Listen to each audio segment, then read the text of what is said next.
Bonjour à tous, pasteur Marie-Hélène Moulin de l'église Ecclesia à Nice. Bienvenue dans notre émission Eureka. Aujourd'hui, nous allons voir un thème qui est délicat parce qu'il y a beaucoup de personnes qui sont passées par des tragédies, qui n'ont pas de réponse et qui ont des difficultés à continuer à vivre, voire même à faire leur deuil, puisque je vais répondre ou tenter de répondre à cette question: où vont les enfants qui meurent? J'exerce un métier, si on peut parler de métier, qui est passionnant, que j'aime beaucoup, mais qui peut, comme toute profession, avoir quelques points un peu difficiles parfois, quelques moments difficiles à traverser. Eh bien, celui qui est difficile pour moi, c'est quand je dois accompagner des parents lors d'un enterrement. Ils vont mettre en terre le corps de leur bébé, le corps de leur petit enfant. Et ça m'est arrivé, heureusement peu de fois. Mais je pense à 2 fois notamment où j'ai vu des parents complètement abattus devant le corps mort de leur petit enfant. Et il y a quelque chose qui peut les consoler, qui peut contribuer à les accompagner dans ce deuil. Eh bien, c'est la vérité, parce que la parole de Dieu a des solutions, a des vérités à apporter. Et pour cela, eh bien, j'aimerais voir avec vous quelques écritures. Vous savez, on entend parler de témoignages de personnes qui sont allées au ciel et qui ont vu des enfants jouer, des enfants de tous âges qui jouaient, mais c'est évidemment que ça va nous aider, évidemment que ça nous apaise, mais c'est vers la parole de Dieu que nous devons nous tourner. Alors, c'est ce que je vais faire avec vous. Peut-être qu'on va prendre ces 2 premiers versets dans le psaume 139. Par exemple, ce psaume-là, il est connu pour parler de ce que Dieu sait concernant un enfant qui est encore dans le sein de sa mère. Le verset 15 dit « Mon corps n'était point caché devant toi lorsque j'ai été fait dans un lieu secret, tissé dans les profondeurs de la terre. » Alors, on sait que le corps il est fait de terre. Et Jérémie, chapitre 1, verset 5, le prophète dit, il parle de la part de Dieu, et il dit « Avant que je t'eusse formé dans le ventre de ta mère ». Donc, on peut voir que déjà, il n'y a pas que les parents qui sont impliqués dans la conception d'un enfant, puisque ce prophète parle de la part de Dieu. Et le prophète dit que Dieu dit même « Avant que je t'eusse formé dans le ventre de ta mère ». Quand il y a conception, eh bien, c'est parce qu'il y a un homme et une femme qui se sont joints ensemble et dans cette intimité sexuelle, eh bien, ils vont concevoir un enfant, c'est-à-dire qu'ils vont donner un corps à un petit être, à vrai dire, qui vient de Dieu. Et c'est pour cela que Dieu dit « Avant que je t'eusse formé dans le ventre de ta mère », et Dieu dit « Je te connaissais ».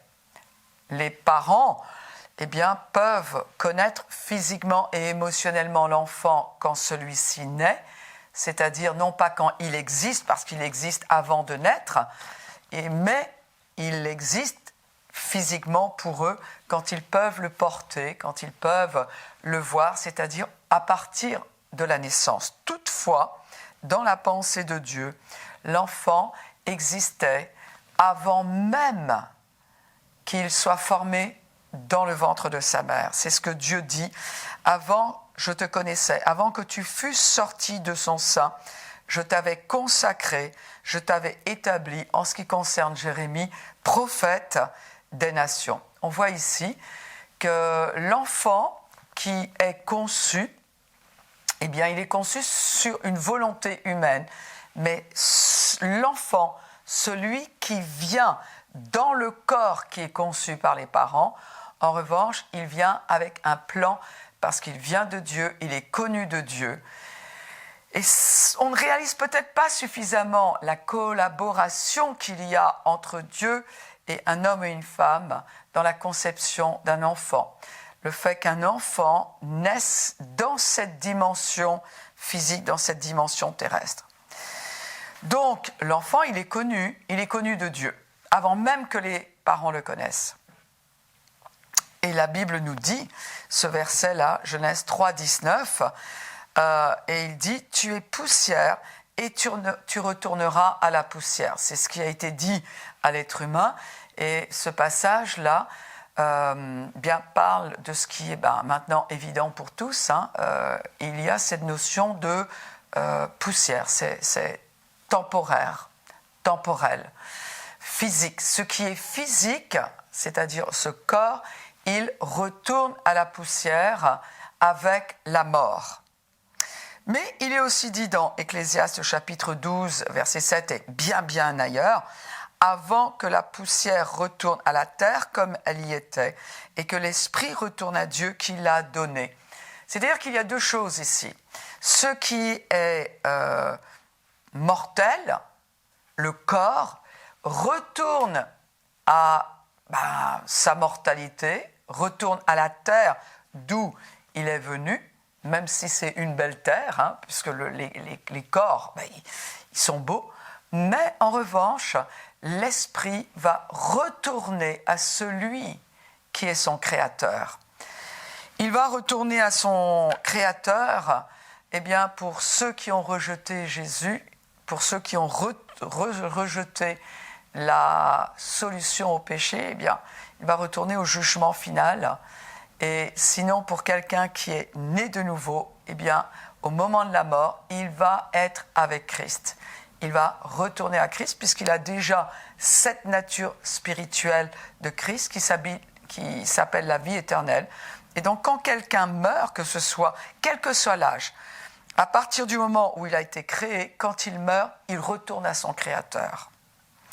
Ça, c'est important. Alors, la parole de Dieu nous dit clairement dans Romains chapitre 10, verset 9, « Si tu confesses de ta bouche le Seigneur Jésus, et si tu crois dans ton cœur que Dieu l'a ressuscité des morts, tu seras sauvé. » Le fait de vivre avec Dieu, quand on a quitté cette terre, de vivre avec Dieu pour l'éternité, va dépendre du choix que l'on fait, du choix qu'on est capable d'articuler, du choix en fonction de la connaissance que l'on a. C'est-à-dire, quand j'entends le message de l'Évangile, je suis responsable de faire le choix d'accepter le pardon de mes péchés, encore faut-il que j'en ai conscience, ou alors de rejeter le pardon qui m'est offert alors que je suis conscient d'être un pécheur. D'ailleurs, un choix nous est donné, il est dit dans... Vous savez, par exemple, on est baptisé sur notre confession de foi. C'est ce qu'il est dit dans Actes chapitre 8, verset 37. Vous savez, quand Philippe a rencontré cet Éthiopien, Philippe était un évangéliste, il était un croyant, et il rencontre le trésorier de la reine d'Égypte. Et il dit ici, il a des questions, cet eunuque, ce trésorier. Et c'est Philippe qui va répondre. Philippe va prendre le temps de lui expliquer le message de la rédemption. Il va expliquer que oui, le pardon va venir par le Messie, ou est venu par le Messie. Et Philippe, à un moment, dans la conversation, va parler du baptême d'eau, qui est le symbole de la nouvelle naissance. C'est-à-dire, quand quelqu'un a accepté Jésus-Christ, il reçoit la vie éternelle et il va concrétiser de manière publique cette nouvelle naissance, cette vie nouvelle, il va la concrétiser par le baptême d'eau. En entrant dans les eaux du baptême, il va dire, mon ancienne nature du péché, elle reste dans la tombe, et quand je ressors de l'eau, cela va représenter, symboliser la nouvelle créature. Je suis né de nouveau et maintenant je vis avec la nature du ressuscité en moi. Et à un moment, l'eunuque va poser cette question-là et il va dire, mais qu'est-ce qui empêche que je sois baptisé ? La réponse va venir tout droit. Et Philippe va dire, si tu crois de tout ton cœur, cela est possible. Si tu crois. Donc, à nouveau, il doit y avoir un choix qui doit être posé, un choix devant la vérité. C'est-à-dire, la vérité vient à moi, j'ai le choix d'accepter la vérité, ou alors, j'ai aussi le choix de rejeter la vérité. Mais cela va venir du fait d'avoir entendu la vérité et d'exercer son libre arbitre. Et on sait que l'eunuque va dire, je crois. C'est-à-dire qu'il va affirmer son choix. Il va dire, je crois que Jésus-Christ est le Fils de Dieu. Mais la Bible dit en revanche ce qui se passe pour quelqu'un qui entend la vérité et qui la rejette. Dans Romains chapitre 1, on l'a du verset 18 à 20, il dit la colère de Dieu se révèle du ciel contre toute impiété, toute justice des hommes qui retiennent injustement la vérité captive. C'est-à-dire qu'ils vont la retenir, ils vont la détenir, mais ils ne vont pas l'utiliser à bon escient. C'est-à-dire que la vérité est venue jusqu'à eux.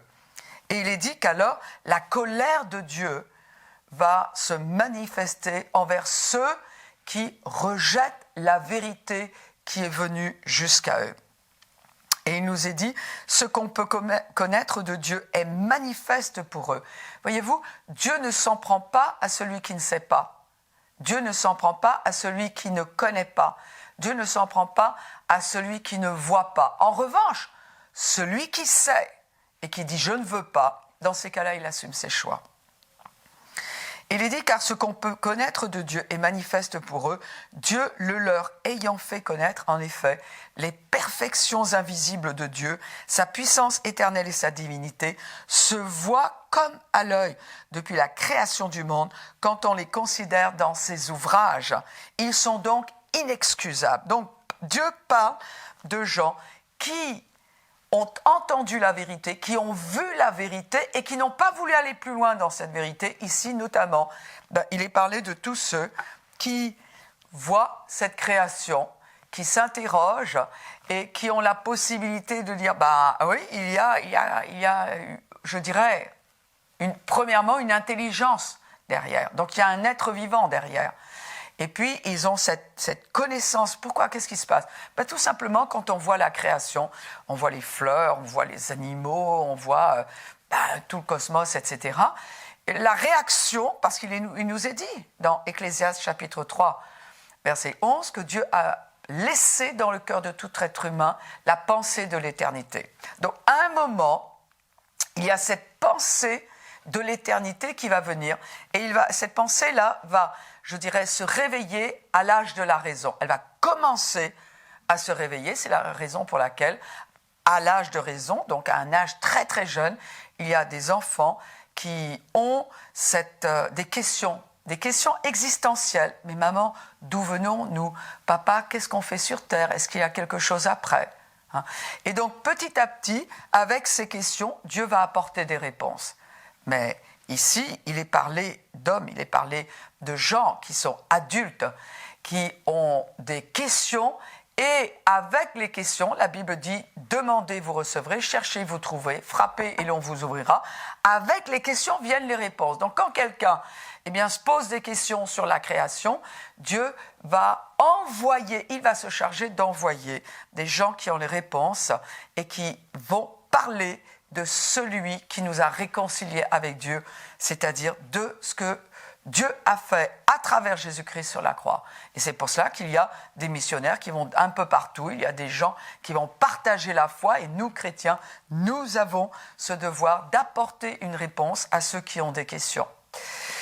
Qu'est-ce que je veux dire par là ? Est-ce qu'un nourrisson, est-ce qu'un bébé, est-ce qu'un jeune enfant va se poser toutes ces questions-là ? Non. Non. La Bible dit que Dieu, la colère de Dieu, va venir contre ceux qui, pas simplement qui ont les questions, c'est pas un péché de se poser les questions. Le péché est de rejeter la solution de l'Éternel. Mais un enfant n'est pas du tout dans ce cas de figure-là. Pas du tout, pas du tout. La Bible dit que ceux qui sont condamnés sont ceux qui n'ont pas cru à la vérité, mais qui ont pris plaisir à l'injustice. Mais un enfant ne peut pas être sous la condamnation. Il est celui qui n'est pas dans une demande de justice parce qu'il n'a pas péché. Le péché, la nature du péché n'est pas activée dans un nourrisson. On va voir ce que Dieu pense de l'innocence d'ailleurs.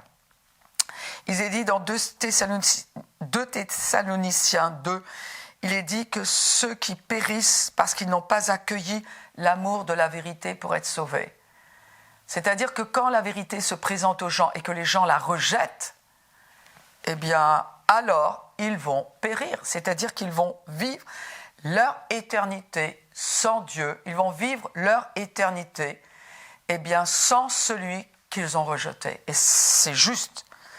Mais un enfant, un nourrisson n'est pas dans ce cas de figure. Un bébé, même qui meurt dans le sein de sa mère, n'est pas dans ce cas de figure-là.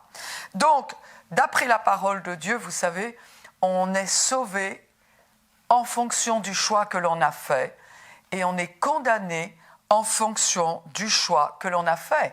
Accepter la vérité que le Père nous envoie ou rejeter la vérité que le Père nous envoie. Donc, il est important de comprendre cela. On est condamné pour avoir refusé ce qu'on comprend. Je vous donne ce passage dans Jean chapitre 9, verset 41. Je vais vous le lire dans la Nouvelle en français courant. Jésus répondit, « Si vous étiez aveugle, vous n'auriez pas de péché. » C'est-à-dire, si vous ne voyez pas la vérité, non, vous n'auriez pas de péché. Mais non, vous dites, nous voyons. Il dit, alors votre péché demeure. C'est-à-dire, oui, je comprends ce que tu dis, j'entends que la solution est en Jésus, j'entends que le prix a été payé à la croix, je comprends surtout que ça commence par le fait que je suis pécheur. Oui, j'ai besoin d'aide. Oui, je ne suis pas en règle avec Dieu. Oui, je mérite la condamnation. Et Jésus dit, vous comprenez tout cela, mais vous ne voulez pas. Donc, votre péché demeure. Une autre version dit, la BFC, si vous étiez aveugle, vous ne seriez pas coupable. Mais vous dites, nous voyons. Alors vous restez coupable. Parce que vous voyez votre besoin, vous voyez la solution et vous ne la voulez pas. Alors vous restez coupable. Une autre version dit, si vous étiez aveugle aux choses spirituelles, vous n'auriez pas de péché et on ne vous reprocherait pas votre incrédulité. Mais puisque vous prétendez avoir la vue spirituelle, vous n'avez pas d'excuse et votre péché et votre culpabilité demeurent. C'est-à-dire, Dieu n'amènera personne au jugement final pour ne pas avoir cru, alors qu'il a pris conscience de son besoin et qu'il a entendu parler de la solution, c'est-à-dire de la rédemption. Voyez-vous, les enfants ne sont... La Bible dit, ils n'ont pas péché parce qu'ils ne voient pas. Un nourrisson, il n'a pas péché parce qu'il ne comprend pas. Il n'a pas cette notion de péché. Il n'a pas cette notion de pécheur. Il n'a pas cette notion de Jésus est venu pour nous. Vous dites, oui, mais quelqu'un qui n'a jamais entendu. Alors ça, j'ai déjà abordé le sujet dans une émission précédente. Fouillez un petit peu sur Internet. Mais un être humain, les premières questions qu'il va avoir à cause de cette question, de cette notion d'éternité qui est dans le cœur de chaque être humain, eh bien, il va être amené à se poser des questions en fonction de ce qu'il voit. La Bible nous dit les perfections invisibles de Dieu se voient dans la nature. Donc, il y a, avec cette notion de l'éternité, qui est derrière ? Beaucoup de gens suppressent, refusent d'aller plus loin dans le questionnement. Néanmoins, le questionnement est là, la question, elle est là. Mais si un enfant, il n'est pas du tout éveillé à tout cela. Et la Bible dit, non, il n'a pas péché. Maintenant, la question que je me pose, mais alors, quel est le sort réservé à l'innocent ? Puisqu'un enfant, on l'a vu, il n'est pas condamné, quel est le sort réservé à l'innocent. Proverbe 21, verset 8, dit: le coupable suit des voies détournées, mais l'innocent agit avec droiture. C'est-à-dire, un innocent, c'est quelqu'un qui va avoir des voies qui sont pures, même s'il faisait mal. Je vous donne un exemple. On a tous vu ça. Un enfant, par exemple, je reprends, c'est tellement classique, parce qu'à chaque fois, je peux le voir. Vous dites à un enfant, tu sais, ce chocolat-là que tu aimes tant, écoute, il est là, mais attends, tu n'as pas le droit d'y toucher. Voilà, le pot de chocolat, il est là, tu n'as pas le droit d'y toucher, et je reviens. Je reviens dans 2 minutes, et je t'en donne, parce que oui, c'est le goûter, je t'en donne. La maman part, revient, et voit l'enfant, les doigts pleins de chocolat, pleins de cette, je dirais, pommade de chocolat tout autour de ses lèvres, il y en a partout. Et puis, sa maman va lui poser la question, dis-moi, c'est toi? Regarde un petit peu le pot de chocolat, il a diminué là. C'est toi qui as touché? Et l'enfant, avec ses grands yeux innocents, purs, va dire non. Est-ce qu'il ment? Eh bien non, non, pas forcément. S'il est très jeune, il n'a pas encore la... D'ailleurs, ça se voit, son innocence se voit sur son visage. Est-ce que vous allez pouvoir le condamner de quelque chose dont il n'a pas pris conscience? Ben non. Non, on ne peut pas le condamner. Bien sûr, maintenant, l'enfant arrive à l'âge de raison et lui, il va savoir ce qu'il fait. Donc là, c'est différent parce qu'il va falloir le corriger et un enfant, ça va être sous la loi, c'est-à-dire tu vas être puni et peut-être que tu ne pourras pas jouer avec ton jouet préféré pendant tant de temps parce qu'il faut que tu apprennes à, 1, ne pas mentir et 2, à faire ce qui est juste. Mais là, ça c'est encore autre chose. Mais un enfant innocent, eh bien, il va être considéré comme ayant agi même avec droiture, puisqu'on ne peut pas le condamner parce qu'il est, il est encore innocent. Alors on va quand même l'instruire, bien évidemment, mais imaginez un enfant de... évidemment, celui qui est dans le sein de sa mère, il est encore innocent, mais un enfant de 4 jours, un enfant de 10 mois, un enfant de 2 ans, un enfant de 5 ans et demi. La Bible nous dit, dans Matthieu chapitre 5, verset 8, « Heureux ceux qui ont le cœur pur, car ils verront Dieu. » Nous y voilà. Heureux ceux qui ont le cœur pur, car ils verront Dieu. Ce qui veut dire qu'un enfant qui meurt dans cette innocence, eh bien, c'est un enfant qui voit Dieu. Il va dans la présence de Dieu tout de suite. Donc, pour vous, parents, qui êtes nés de nouveau, qui êtes passés par cette tragédie, qui est une véritable tragédie, parce que déjà, ça n'est pas normal que l'être humain passe par la mort physique. Au départ, il n'en était pas ainsi. Donc, c'est quand même quelque chose, mais c'est encore pire quand un enfant précède dans la mort ses parents. C'est encore moins naturel, je dirais.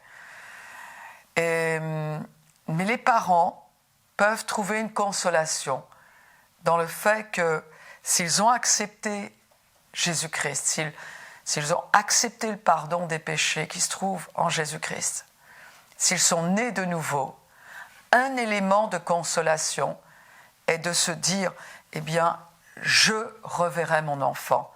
Parce que, oui, le corps retourne à la poussière, mais lui, on l'a vu, il est vivant et il vit auprès de Dieu. Évidemment qu'un enfant qui part avant le temps, et on sait que le temps c'est 120 ans, un enfant qui précède ses parents dans la mort, ça n'est pas Dieu qui l'a fait. Alors quelquefois les parents entendent, oui, Dieu avait besoin de lui. Non, Dieu n'avait pas besoin de lui, il n'avait pas besoin de lui. Ça, c'est encore autre chose, mais non. Dieu ne prend pas comme cela, il ne prend pas. 1 Roi, chapitre 8, verset 32, il est dit « Écoute-le des cieux, agis et juge tes serviteurs, condamne le coupable et fais retomber sa conduite sur sa tête, rends justice à l'innocent et traite-le selon toute son innocence. » Et le psaume 73, verset 1 dit « Dieu est bon pour ceux qui ont le cœur pur. » Un enfant ne voit pas la différence entre le bien et le mal car il ne peut pas choisir. Il ne comprend pas ce qu'est le péché, il ne comprend pas le bien et le mal. Donc il a un cœur pur. Jésus a dit que dans le royaume de Dieu, c'était les enfants qui étaient le plus grand. Il est dit le plus grand dans le royaume de Dieu est celui qui s'abaisse comme un enfant. Le jugement repose selon ses choix, accepter ou rejeter Christ. Un enfant ne peut pas le faire. Et d'ailleurs, le roi David disait de son enfant qui venait de mourir, maintenant qu'il est mort, pourquoi je ne puis pas le faire revenir, j'irai vers lui, mais il ne reviendra pas vers moi. Et il dit, bien, j'irai vers lui. Donc voilà, je voulais apporter cet élément de vérité. J'entends, en tant que pasteur, j'entends beaucoup cette question autour de moi. Si vous n'avez pas encore accepté Jésus-Christ, écoutez, acceptez Jésus-Christ, recevez la vie éternelle, recevez le pardon de vos péchés. Et vous aussi, vous vivrez pour l'éternité avec Dieu.